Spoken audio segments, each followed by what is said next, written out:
Hi, I'm Rick. Welcome to the Need to Know channel. Recently, Lynelle and I installed a tankless hot water heater in our RV. Um, the minute we installed it, we were encountering the same kinds of problems that a lot of other folks were having, reading the reviews and chat sites. Not being able to get the water hot enough, having inconsistent water temperature. And so we got to fiddling around and we came up with a solution. And what we had found out uh, was that we had a standard propane pressure regulator on our RV, and you can tell a standard one by the fact that it's a gray or a silver color. And what you need if you're going to install a tankless hot water heater is a high flow propane regulator, which is, you can tell those by looking at them because they're green. And that is absolutely essential if you want your tankless hot water heater to run correctly. But as soon as we installed that, everything worked so much better. In fact, all the appliances in our RV worked better after installing that. Um, but at the time that we installed ours, I did not have the opportunity to video the installation. So just a few days ago, a couple we know here in the park, Nick and Carrie, uh, decided that they wanted to install a tankless hot water heater in their RV as well.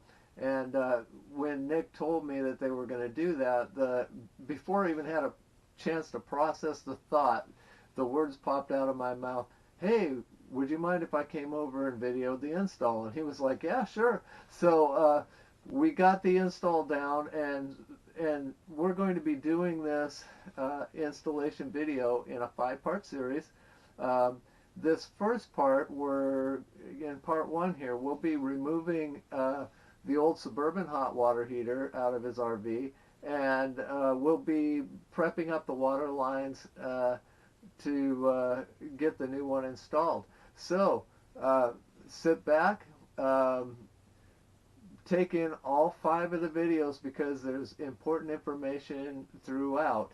And so this first video is going to start off where Nick has already, prior to my arrival, had already prepped up some stuff, like he had removed the water heater door, and turned off the AC power and the DC power, turned off the propane and the water, so we didn't have any accidents where that was concerned. And so we'll go ahead and kick this thing off. I'll get back to you at the end of this video or the beginning of the next one. Take care.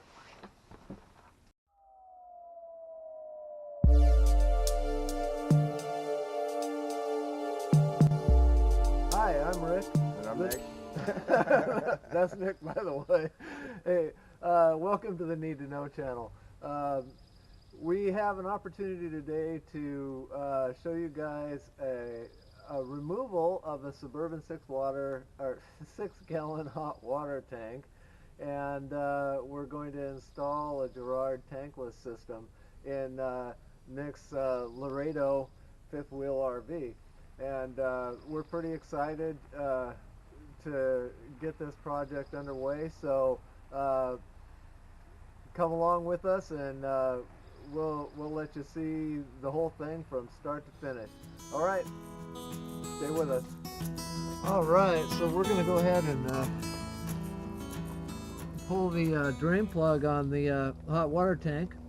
Um, this is the drain here, and it is also has an anoid attached to it. And I would highly recommend that when you pull this drain plug out, that you stand off to the side, because it's going to get water all over the place. And 6 gallons of it coming right at you anytime now. There she goes. You can see some of the water deposits down there.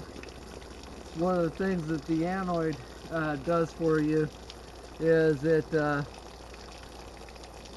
kind of a sacrificial piece that corrodes itself rather than corroding the water tank. Alright, so we've come back up into the compartment here, and we're going to go ahead and, now that we've got the water drained, we'll go ahead and disconnect these water lines from the back of the water heater.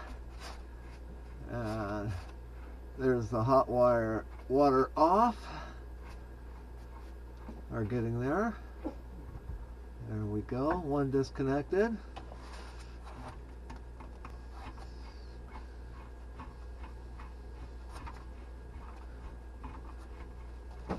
There we go. We got our water lines disconnected now, and kind of get those a little bit out of the way. And then we've got our control wires here for our indication and our igniter. These are DC wires over here. And I'm going to go ahead and get these disconnected while we're in here. Alright, so we'll get rid of this zip tie, kind of in our way a little bit. There we go. Alright, so our wires coming in are those four guys right there.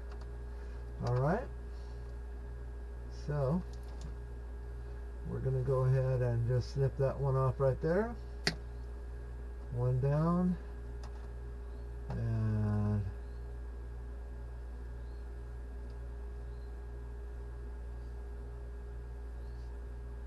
two down. And three down. And four down. Alright. Electrical box right here. And I think what I might want to do is just disconnect. There's an electrical clamp that kind of sticks out of the side up here. I'll see if I can get you guys up there close enough to where you can see that. There's our electrical inlet for our AC power, and right here there's a little clamp, and that sticks out far enough to where we won't be able to pull the hot water heater out without removing that. So I'm going to go ahead and pull that clamp off so that we can pull the whole hot water heater out, and then open up this box and disconnect our AC electric. We're going to go ahead and disconnect the gas line now from the outside here. A little bit of resistance on there, but not too bad. It just unscrews.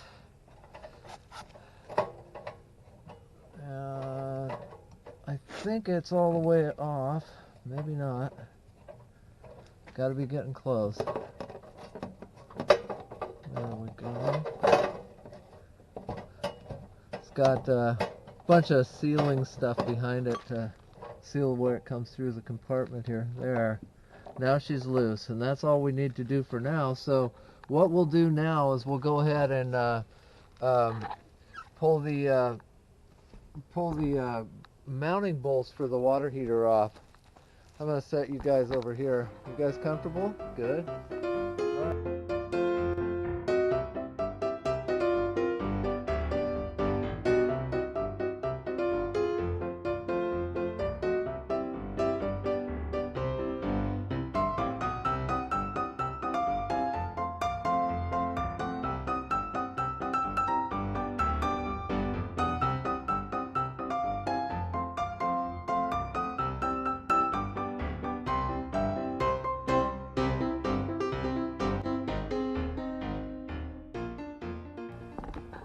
Hopefully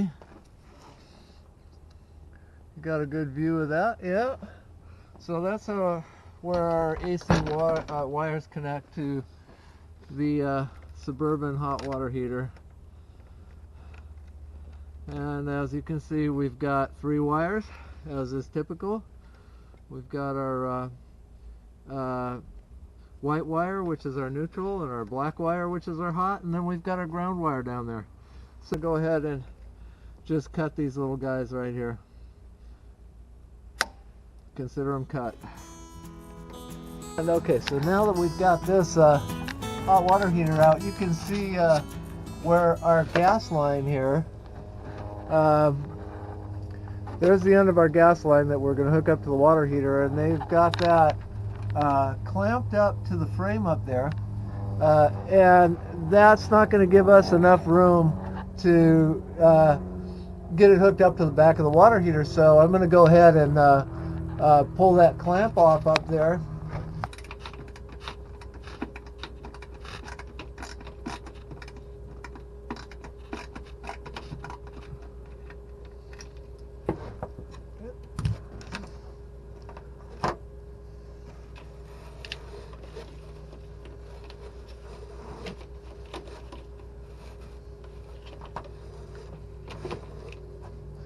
All right.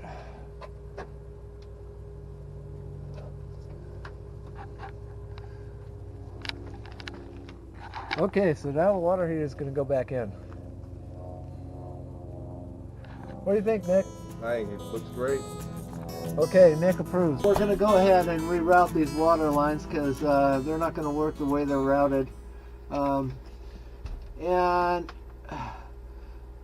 this right here, this little valve right here, if you can see it, and this little system where it goes up here, this is a bypass for the old tank type hot water heater, and we're not really going to need that bypass anymore.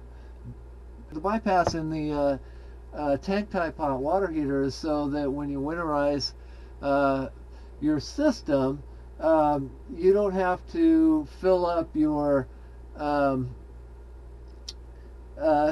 fill up your water tank with antifreeze. So the 6 gallons worth of antifreeze that you don't want to have to go through to fill up your water tank to get it winterized. Tankless hot water system, you don't have a tank, so that's really not needed at all. So I'm trying to look at these hoses here and figure out where the best place to splice in is going to be. I think what I'll do is I'll take us out down here at this connector, and then I'll take us out right here at this connector, and then I'm going to shorten this line up, and then we'll extend out from there. And I think that's what I'll do. Let's see if we can make this work. Okay, so let's start by pulling this one out right here.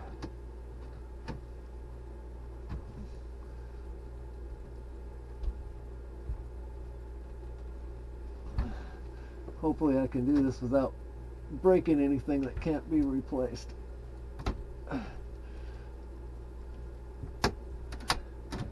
There is an easier way to take these clamps off too, and I've seen it done, but right now I can't remember. So